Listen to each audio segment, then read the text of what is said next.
William, hopefully your favorite videographer from Two Hats Publishing. I welcome you to another Two Hats special of community events. Let's look in and see what's really happening. Good morning. My name is Richard Abernathy, and I'm with the Public Works Department, and I've been working on the Capital Bond Program development over the last year. Okay.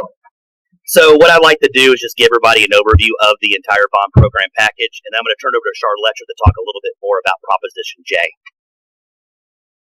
So just looking at the timeline you see here, back in October, we really started the public engagement component.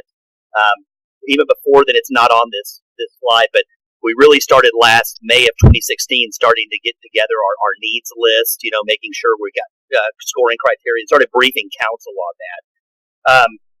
We moved through the spring, and we had a citizens bond task force that was created to help kind of make a recommendation to council. And then council called the election in August, and the election is now obviously on November 7th. And once the election's over, we would start the process of doing RFQs, selecting design projects for streets, facilities, etc. And also, you'd start seeing projects like street resurfacing start. Just a quick overview of the public input results. So like I said earlier, we had 31 town hall meetings back in October of 2016. And we also had an online survey. There's about 1,000 responses to that. With that information, we took that information and we created a Citizens Bond Task Force. They met from April to May, and they assisted the city manager and city council to review projects per proposition and help select those and make a recommendation. They made their recommendation to council on June 7th. After deliberation and review, council finalized their package and called the election in August. So this is an overview of the propositions. There's 10 propositions. Each proposition stands alone on the ballot, so you don't vote. When you vote, you don't vote for the whole thing. You vote for each individual one. The total package is $1.05 billion. And you'll notice one thing I want to point out that's different from the last couple of years with bond programs. You'll notice the propositions are lettered. That's a recent change in state law. The past propositions were numbered, and so the legislator this year changed the law to where all state propositions are numbered and local government propositions are lettered. And you'll see that because there's also some state propositions on this ballot as well, so you'll be able to differentiate. And obviously, the bulk of the bond program is streets and then parks and recreation. And I'm going to go quickly kind of through the overview on this for each proposition. So the streets is $534 million. There's over 1,000 projects in this package.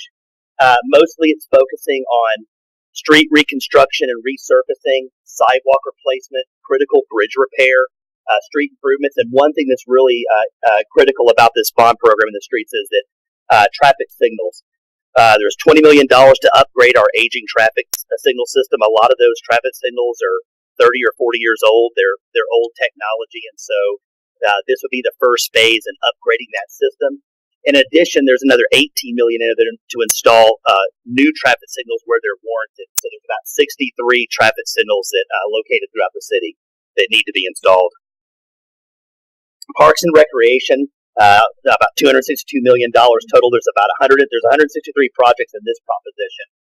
Some of the key projects that stand out here is the Aquatics Master Plan Phase 1 and Phase 2. Basically, moving toward a model of having regional family aquatic centers that have spray grounds and other types of facilities, not just your traditional pools.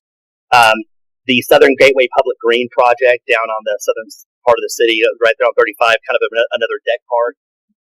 In general, there's also a lot of rehabilitation. Some of our older recreation centers that are in need of HVAC replacements, roofs, etc. And then there's several trail projects in this bond program. There's the Cleburne Riley Trail down south. You've got the Circuit Trail, which is with the loop, and basically finish the loop trail around the inner part of the city. And all said and done, we're going to add about 38 miles of trail improvements. Proposition C, Fair Park. Basically, it's $50 million, and it's addressing 12 of the historic facilities out there. And it's really straightforward. It's just rehabilitation of those buildings, roof repairs, HVAC replacements, water infiltration issues, electrical, plumbing, just trying to take care of those buildings.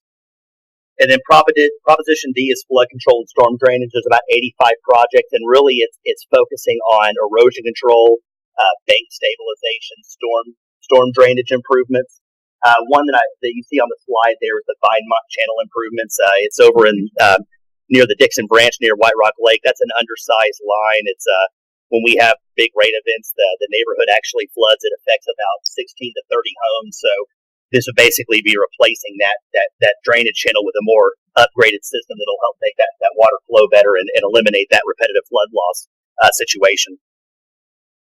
Proposition E is library facilities. There's 3 projects in this proposition. The replacement of the Forest Green Branch Library up in the northeast part of the city. It's a pretty ancient facility. I think it was built in 1970. So it's basically replacing that with a new modern branch. And then also a new library at the Vickery Meadow in Midtown area. That's really located at Park Lane and Greenville Avenue in that area of town. And it'll also have other services as well there, other than just being a library. So it's kind of a library of the future. And then also here in this building we're in now, we really have to address some roofing problems and some major plumbing. You know, a few years ago we had a sewer line break in this building, and some of these pipes are really old. They need to be replaced and upgraded. Culture and performing arts, really $14 million. There's 9 projects, mainly again taking care of rehabilitation and maintenance of our cultural facilities. And it's not just here in the Arts District, but throughout the city. You got the Bathhouse Cultural Center, South Dallas Cultural Center. I believe there's some erosion problems that we're having. We need to correct that. The Meyerson's a big one there. That's probably one of the biggest items.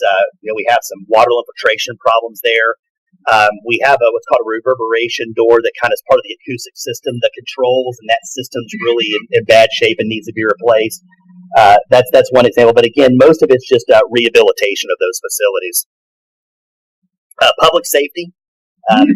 This really is going to focus really in 2 areas. It's a lot of renovations to fire stations that need it, a lot of interior renovations, HVAC, electrical, plumbing, but also security upgrades at the Jack Evans Police Headquarters and the 7 substations, to address safety and security concerns.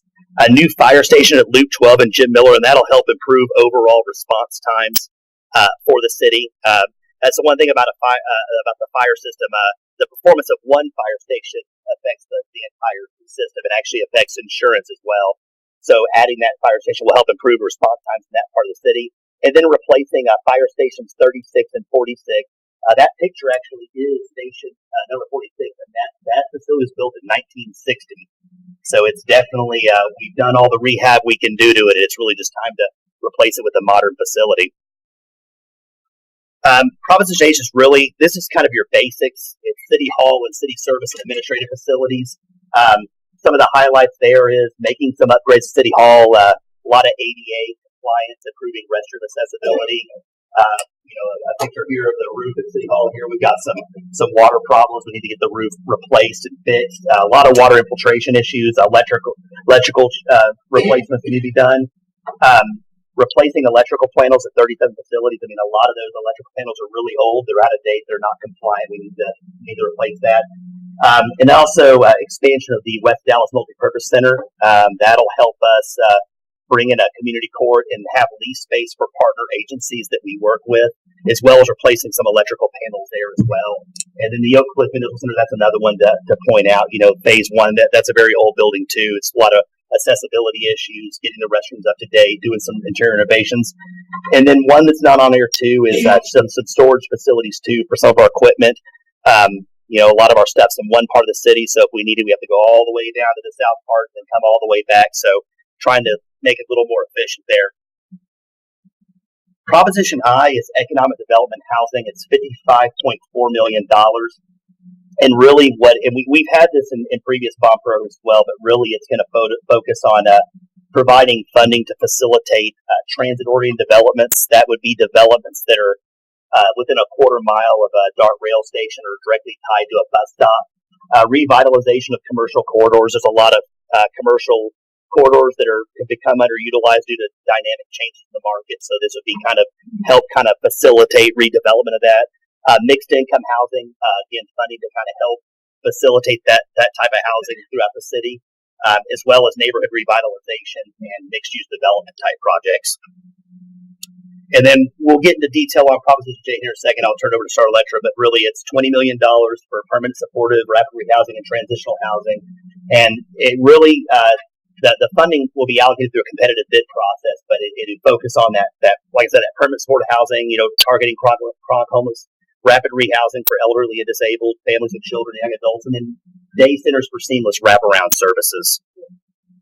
So just real quickly, next steps. Like I said, the City Council called the election on August 9th. The election's on November 7th. I think early voting's October 23rd through November 3rd. And if you want to get a detailed list of every project, each district, etc., you can go to dallasbond.com. There's also a GIS map. You can actually look at those projects on a map as well.